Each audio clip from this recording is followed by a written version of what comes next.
Hello friends, how are you all? I hope everyone is doing well. Welcome to another video on my channel.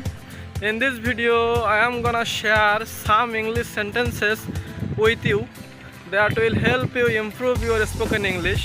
So today I will teach you 10 sentences using yet to.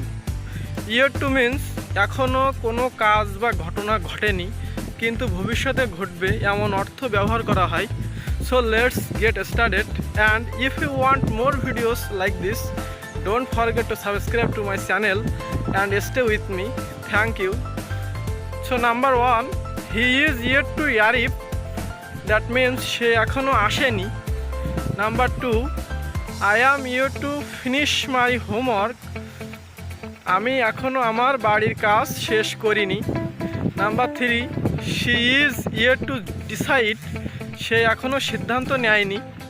Number 4, they are yet to respond to the email. তারা এখনো ইমেইলের জবাব দেয়নি। Number 5, we are yet to see the results. আমরা এখনো ফলাফল দেখিনি। Number 6, the project is yet to start. That means প্রকল্পটি এখনো শুরু হয়নি। Number 7, he is yet to understand the problem. সে এখনো সমস্যাটা বুঝতে পারেনি।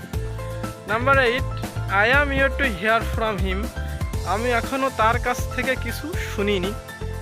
Number 9, she is yet to recover from the illness. সে এখনো অসুস্থতা থেকে সেরে ওঠেনি।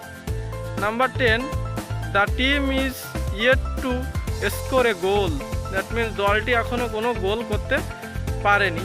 So well friends, I hope you are all well and healthy. That's all for today's video. Thank you everyone and thanks for watching.